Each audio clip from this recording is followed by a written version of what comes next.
जुहार तो केनता अछन आशा करूँ सब भल थे मुझे भल फ्रेंड्स मो ना हूँ फकीर बेहरा तो आसत फ्रेंड्स आपण लगे फिर गोटे नुआ अपडेट नहीं आसी तो आसत फ्रेंड्स आम वीडियो को आरंभ करदेबा जमीक फ्रेंड्स मैंने आपण जानते कि सुभद्रा योजना आपण मानक 50,000 टंकार राशि देवाई राज्य सरकार घोषणा करते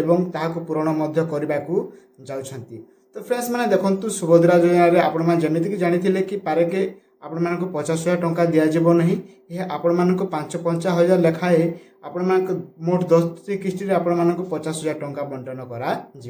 जोटा कि वर्ष को फ्रेंड्स आपण मानक 2टी किस्ती जहाँ कि आपण मानक 10,000 टंका आपण मानक 5 वर्ष फ्रेंड्स आपण मानक 10टी किस्ती आकार में आपण मानक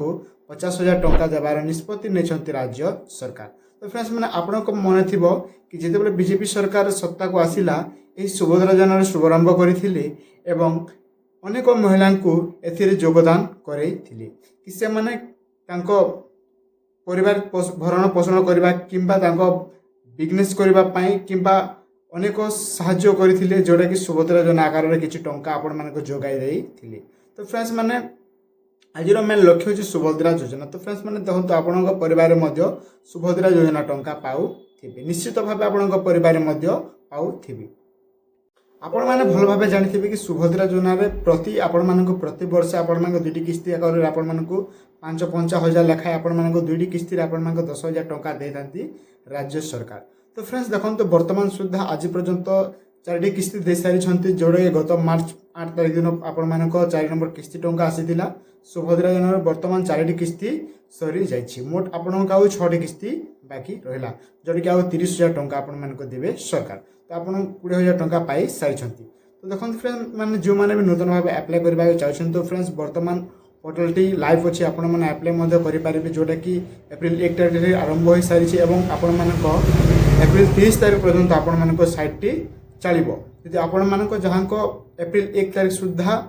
जहाँ बयस 21 सारी से मैंने अप्लाई करेंगे सुभद्रा योजना एवं से माने टंका पाई पारे। तो अनेक लोक मन में क्वेश्चन अच्छी कि सही माने से जो मैंने नूतन अप्लाई करेंगे से माने भी 50,000 टंका पाइबे कि। तो फ्रेंड्स से नुहे आपण मानक केबे भी देवे ना सरकार 50,000 टंका। तो देखो फ्रेंड्स जो मानक बयस वर्तमान सुधा 21 सारी जिते अप्लाई करेंगे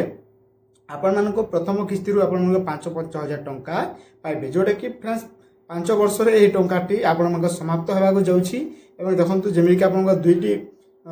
2 वर्ष आपण सरी जाए आपण 3 वर्ष रहा जोटा कि आपण मानक 6 किस्ती टंका आपण मैंने पाइबा जाऊँगी। सही अधीन ही आपण मैंने जिते अप्लाई करेंगे तो आप जो डेट ऑफ बर्थ थी कि बयस हो तेज जे आपण मैंने सुभद्रा योजना टंका पाई पारे नचेत आपण मैंने टंका पाई पारे ना। तो जहाँ बयस आग को बढ़ी चली से निश्चित भाव टंका पाइबे और जहाँ को 21 हेल्ले जो मैंने नूतन भाव अप्लाई करेंगे से प्रथम किस्ती हुई 5,50,000 टंका जिते पर्यंत सत्ता चलो कि योजना चलो से मैंने टंका सेमती पाइबे से मैंने मोट टंका पाई पारे ना। तो फ्रेंड्स देखो यह हूँ तार मूल लक्ष्य एवं देखूँ जदि आपण परिवार में जो मैंने सुभद्रा योजना पाते किंतु कौन कारण टंकाटी बर्तमान आसूना तो प्रथम आप कौन करेंगे ना सुभद्रा योजना वेबसाइट को जाई मैंने प्रथम तो आप टाटस चेक करनी केमी टाटस चेक करेंगे ताकि वीडियो कर देचु आप डिस्क्रिप्शन में देचु आप वीडियो देखिए चेक कर पकातु। तो फ्रेंड्स मैंने प्रथम आप चेक कर कि आपको क्यों कारण आप सुभद्रा योजना टंकाटी आसला ना तेज जाए फ्रेंड्स आपण मैंने तार समाधान करेंगे कि आपण मान कौ कारण आप सुभद्रा योजना टंकाटी आसला ना तेज जे आपण मैंने जानीपारे। देखो फ्रेंड्स जो मैंने नूतन भाव अप्लाई करने जाती तो मुझे कहीदे आपण मान लाइव देखीदे आपण फॉर्म केमी रही। तो देखो फ्रेंड्स यह हूँ सुभद्रा योजना फॉर्म आम बर्तमान फिल करदेचु एमती किसी रोचे नूतन फॉर्म एमती रोचे आपने देखिपारे। तो फ्रेंड्स मैंने जदि आपण भी अप्लाई करने चाहते तो वर्तमान पोर्टाल टे लाइव अच्छी आपण मैंने आज ही सुभद्रा योजना को जाई विजिट करूँ वेबसाइट को एवं आपण मैंने अप्लाई कर पकातु। तो फ्रेंड्स मैंने आपण मैंने क्यों सुभद्रा योजना अप्लाई करेंगे। तो फ्रेंड्स मैंने आप जानी जमीक कि आपण मानक सुभद्रा योजना अप्लाई करने आपण मानक CSC सेंटर कि मो सेवा केन्द्र को जाए आपण मानक अप्लाई करने को पड़ो नचेत आपण मैंने घरे बस अप्लाई करेंगे ना कारण फ्रेंड्स यह हूँ सरकार को स्कीम एवं आप समस्त यहाँ अप्लाई करेंगे ना यह आपण मानक CSC सेंटर कि मो सेवा केन्द्र कि जनसेवा केन्द्र ही आपण मानक संपूर्ण भाव आपण फॉर्म टी पूरण करा दिया। तो जो मैंने भी सुभद्रा योजना अप्लाई करने चाहते तो फ्रेंड्स आज ही आपण मैंने जाकि अप्लाई कर नियंतु कारण आग को टंका मिलवा जाऊँगी कारण फ्रेंड्स जो मैंने नूतन भाव अप्लाई करेंगे से आपण मैंने मन रखु कि से राखी पूर्णिमा ही 5,000 टंका लेखाएं मिलवा जाऊँगी एमती सेम प्रोसेस आपण मान चली कि जिते दिन यही योजना थी तो आपण सियोर आपण टंका मिलवा जाऊ। तो फ्रेंड्स मैंने देखो जदि आपण परिवार में कहीं सुभद्रा योजना पाँच तो फ्रेंड्स यही वीडियो से प्रथम शेयर कर दिंतु यही किछु तथ्य जानिबा से निहाती भाव दरकार एवं देखंतु जदि आपण कौन कारण जदि आम जो आगु कहलु कि आपण रिजेक्ट हो जाइए तेज आपड़ तार समाधान कर फ्रेंड्स आपण 100% ग्यारंटी कि आपण सुभद्रा टंकाटी फेरी आसब। तो फ्रेंड्स देखो अनेक लोक कौन हो एनएफएसए द्वारा रिजेक्ट हो जाए कारण जो मैंने प्रथम गोटे झील धरी नियंतु जहाँ को बयस 21 है सुभद्रा अप्लाई करदे किंतु जितेबाला से बाहर तो माँ घर आड़ू जो राशन कार्ड को काटी दिया गला कि डिलीट कर दिया गला तो सेमती केस रेफरेंस अनेक लोक सुभद्रा योजना टंकाटी पाइबार चांसेस ना तो आपड़ कौन करेंगे ना आप डायरेक्ट राशन कार्ड को काटती ना फ्रेंड्स आप चाहिए